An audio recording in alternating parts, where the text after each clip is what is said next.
Is religion to blame for the world's violence, or is it just an easy scapegoat? And in a world of advanced science and technology, do we even need religion anymore? In this upfront special, we'll debate faith, reason, Islam and science with physicist and atheist Krauss and Reza Aslan, author of the new book, God, A Human History.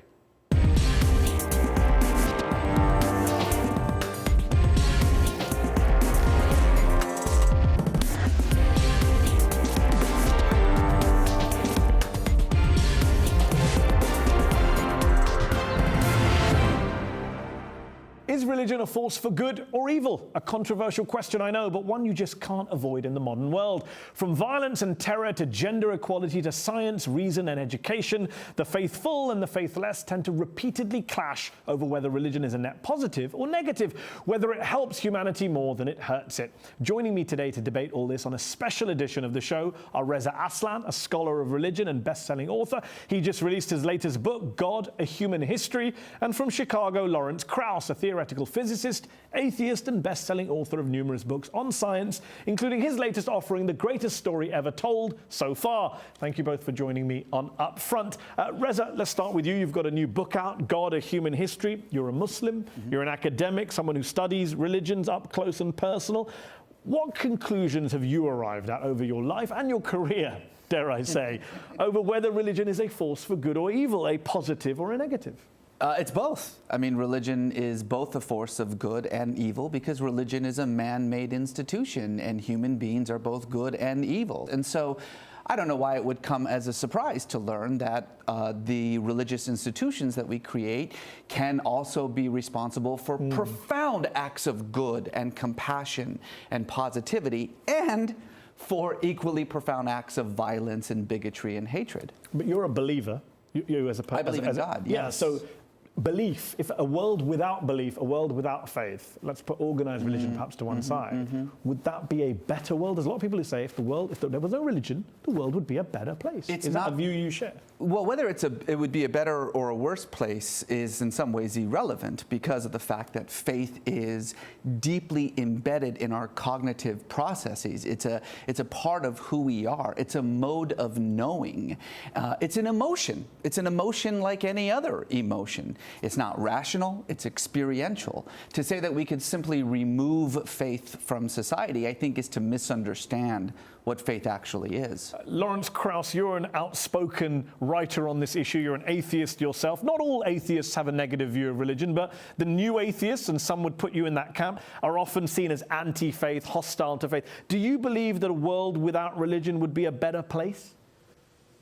Well, first of all, let me say, I hate this term new atheists. I don't know what it is. Atheists have been not believing for as long as atheists have not been believing. So this new and old thing is just some acronym that makes no sense. But look, I think the world would be better if we accepted reality for what it is. I have to say that I don't disagree with most of what Reza said. The religion is a man-made institution. But what I disagree with was when he said we impose upon the divine. He's assuming there's a divine, but it's a man-made institution. The other thing that I guess I might disagree with is that when he said it's a way of knowing, it's not a way of knowing. The only way of knowing is to test the world, and the scientific method is the way to learn about the world.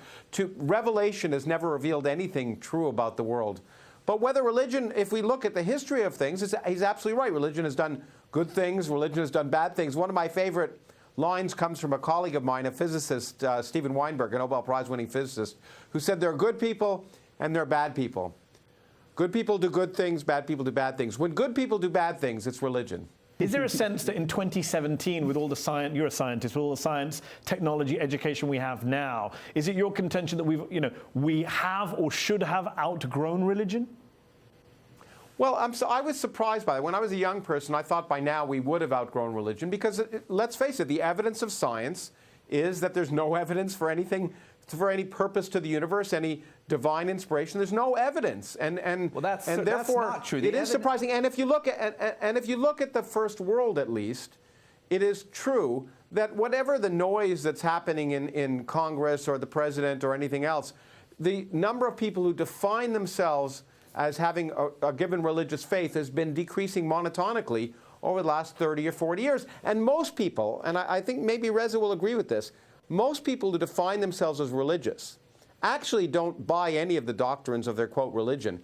They just like to think of themselves as good people. In fact, my friend Richard Dawkins' foundation did a study of people who declared themselves as Christian in England after a census, and most of them said exactly that. Religion has usurped morality, and my big problem with religion, if I have one, is that, and I get letters every day from people who say, I feel like a bad person because I question the existence of God. And the people around me make me feel like a bad person because religion has usurped morality. And if you just say, look, I don't accept it, you're viewed as a bad person. Reza. And I think both Reza and I would agree that's not true. Certainly not true. In fact, poll after poll shows that the most moral community in the United States is atheists. But I do think that both Lawrence and I, being professors and academics, need to do something first and foremost before we can continue this conversation, and that is define our terms. Because first of all, we're not talking about religion, we're talking about faith, and those are two separate things. We can have a conversation about whether it's right for people to replace scientific fact with mythologies and legends. Of course it's not. But I do think that it's important to understand that that's not where the debate lies. The debate lies in something more fundamental with something that Lawrence said, and that's that science has proven that there is nothing beyond the material realm. Well, no, science hasn't No, I never that. said that. No Science purpose. hasn't proven it. There's no evidence. There's no purpose, right. What science has shown is that we don't know whether there is any kind of purpose, but there hasn't been any evidence that there is purpose.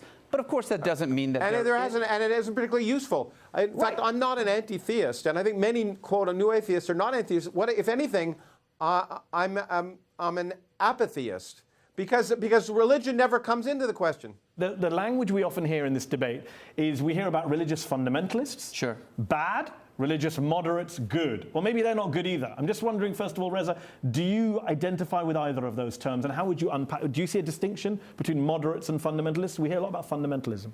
Well, look, fundamentalism is a term that was created about 120 years ago, very specifically to speak about a movement within American Protestant Christianity that, in response to the scientific revolution and the sort of definition of truth being that which can be factually verified, and the response to that was to say, well, if truth is only that which can be factually verified, then the only way Scripture can be true is if it can be factually verified, if it's literal. And so there we get the terms literalism, fundamentalism. Nowadays, when we use the term fundamentalism, what we mean is sort of ultra-conservative expressions of religiosity that is dependent upon a literalist reading of text. That actually, believe it or not, despite I think what most people assume, is a minority opinion about religion. Lawrence is absolutely right.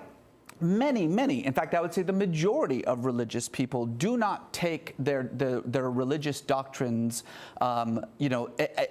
completely to heart. And in fact, the Pew Forum of Religion and Public Life discovered that anywhere between 10 and 12% of self-described atheists in America actually believe in God. So this is an important point to keep in mind. Do we call the religious believers who are not literalists, do we call them moderates? Do you identify yourself as a moderate? No, I mean, words like moderate and literalists and fundamentalists unfortunately have lost a lot of meaning because of the way that they get thrown around as pejoratives, as value judgments. I'm a person of faith. I have an experiential understanding of the universe. What experience? That's what amazes me, because what you just said, it seems to me, is an oxymoron. Faith involves believing things for which there's no evidence, and then you tell me you have an experiential. Science is an experiential understanding of the universe. Faith is most certainly exactly the opposite, which is why most scientists aren't people. Well, let me just say, the point is that most scientists are atheists, and most atheists are atheists simply because God is irrelevant. God is redundant. I've been a scientist for 40 years. I've never heard the word mentioned in a scientific meeting. We don't need the idea to understand the universe. So maybe you can have faith in a divine purpose to the universe, but it doesn't help us understand anything about the way the universe actually works. So So I don't care about it. Lawrence, on that note, I mean, you mentioned science. Obviously, I think you're right. The surveys do show a majority of scientists are atheists, but that doesn't change the fact that a lot of prominent scientists are believers in God who have done a lot of great work in the fields of science. As I like to say, there's some scientists who are Republicans. People aren't always rational. Okay.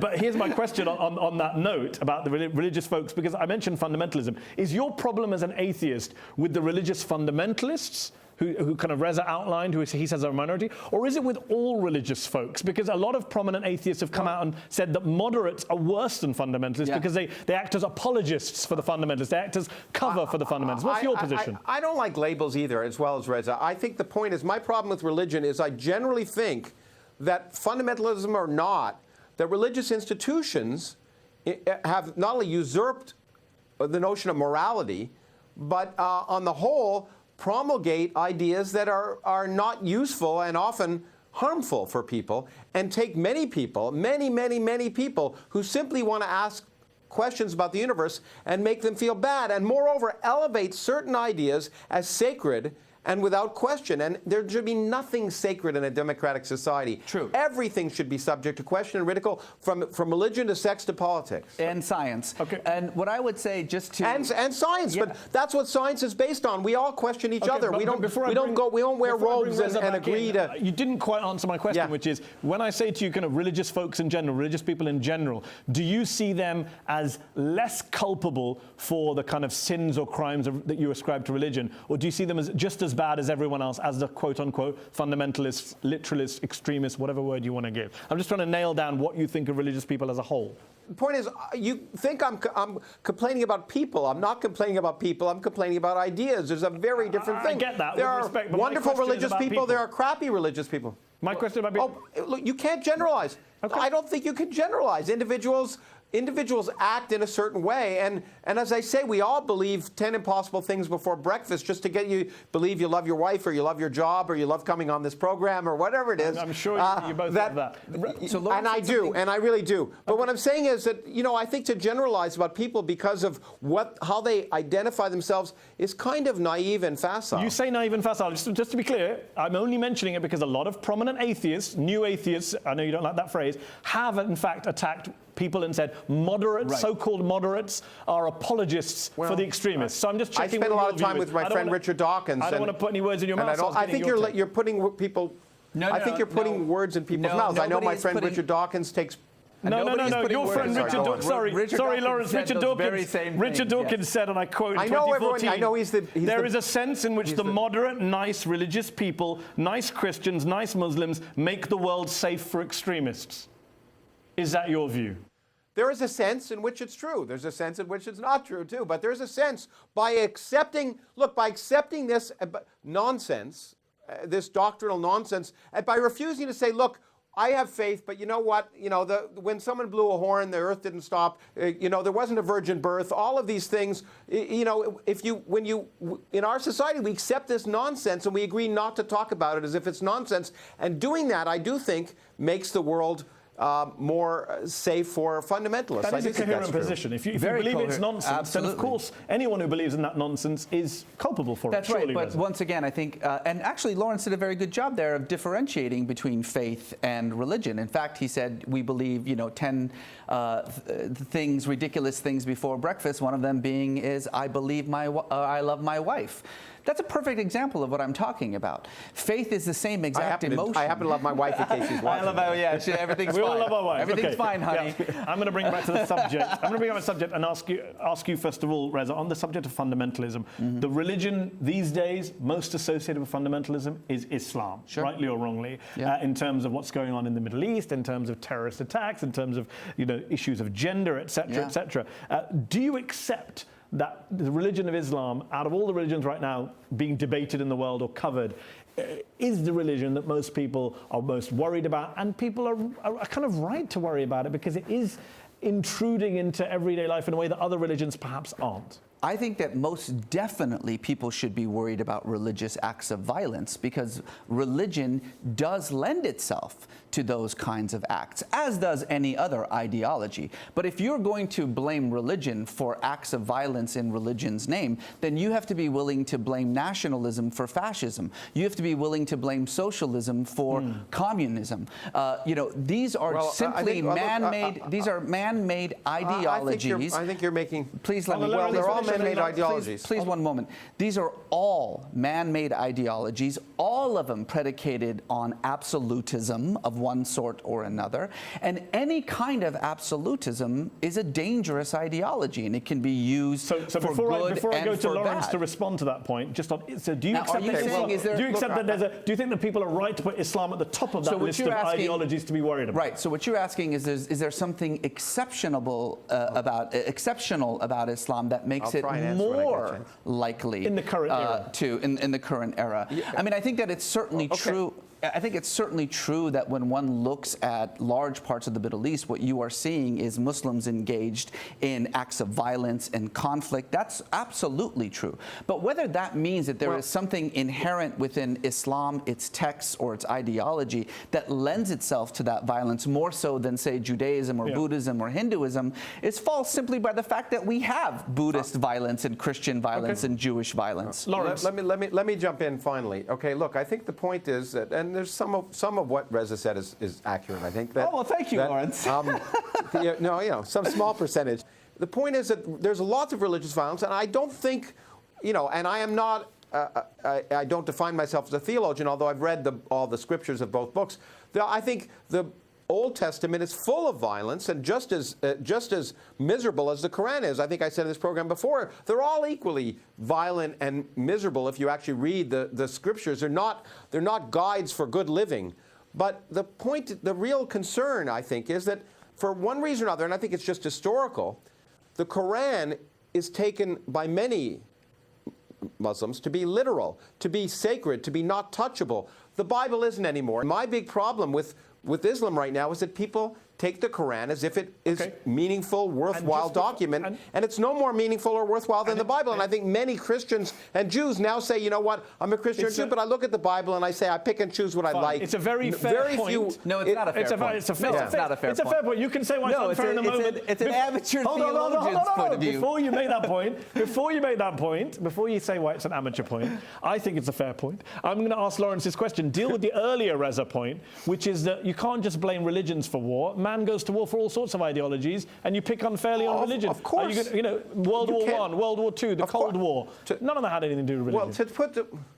Well, look, I mean, religion is a huge force in our society, and it's a contributor to many things. There are many other forces. There's economic inequities. There's history. Yeah. There's ideology, as you point out. Religion has played a role, and in various times in human history, a role either initiating or justifying violence. But I think the bottom line is that religion, if anything, is an outgrowth of something that is, I think, an evolutionary basis, which is xenophobia. Religion is based on in-groups and out-groups. And I'm not talking about faith now, I'm talking about religion. Agreed. Religion is us versus them. And it's been very effective from a tribal perspective of bringing groups together and keeping their tribe together. And I think that's probably part of the evolutionary basis of religion.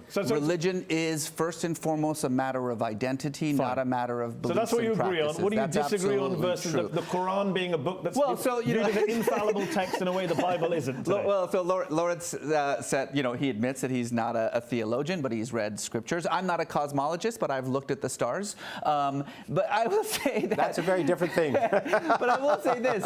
I think you do not, first and foremost, need to go back 600 years to talk about Christian violence, okay? We have Robert Deere shot up a Planned Parenthood because he said Jesus told him to do so. Or justifying slavery in the United States. Justifying slavery. Religion was used for that. Though religion was also used in order to free slaves. So that's exactly the point that I'm making. Hold on. I think we all agree the issue here is religion can be used, different religions can be used to justify violence. Lawrence's specific point is why Islam is a special case because of the role that texture and literalism and infallibility plays. Right. And again, I think that's a very, and I'm not using amateurish in a derogatory way here, but it is an amateur view of what's happening with religion and what's happening in the world right now.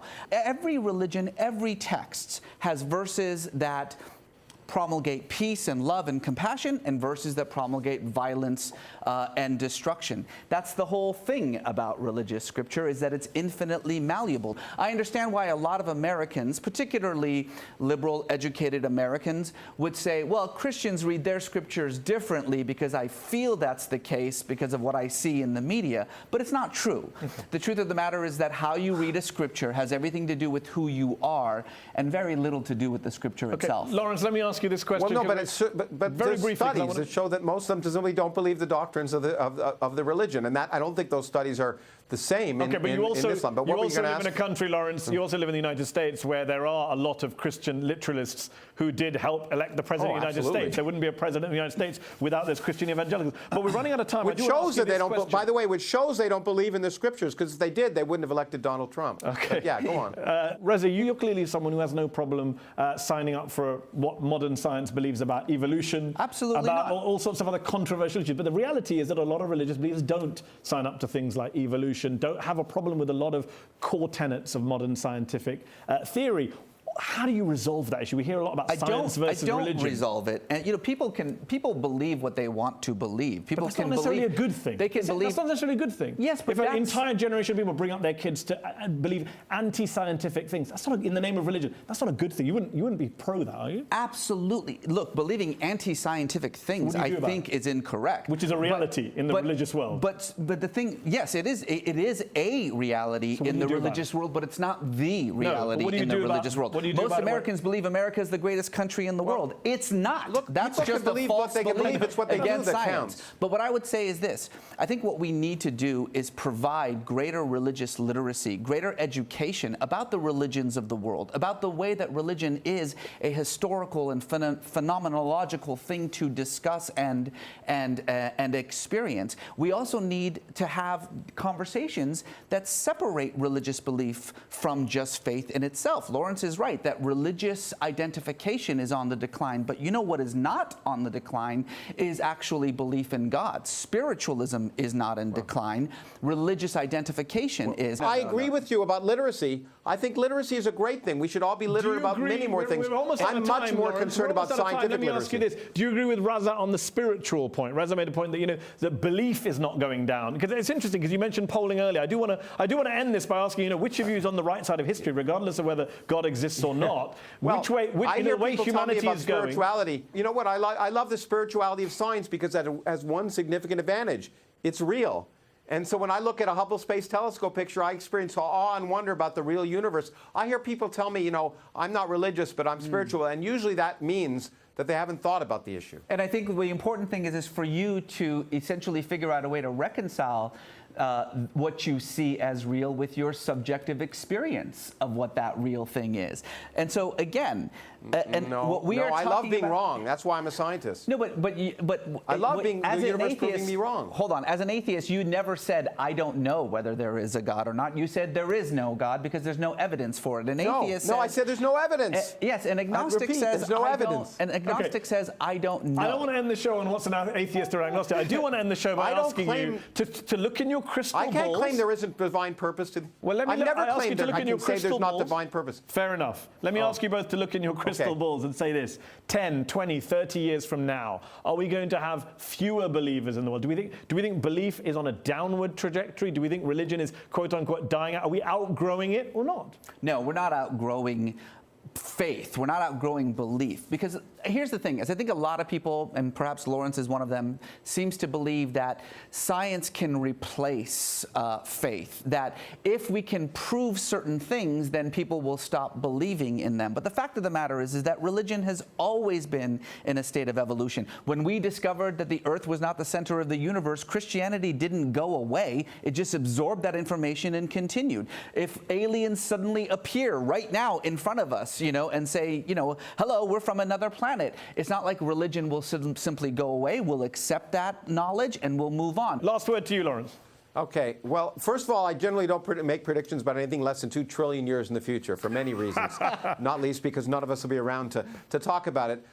So I don't claim to have a crystal ball, but I think that one thing is true. Religion has been ubiquitous part of human history. It's not going to go away easily. But another thing is true is that the more scientific literacy there is, the less of the intellectual basis will be there to support religion, and we'll see more and more people finding other ways to add meaning and purpose to their lives. They'll create it. Right. They'll find spirituality and reality, and I think that is a good thing. Right. But I don't think religion is easily going to go away. It's been around for as long as humanity has been writing. I think scientific knowledge is going to change religion. I had the last word. I had the last word.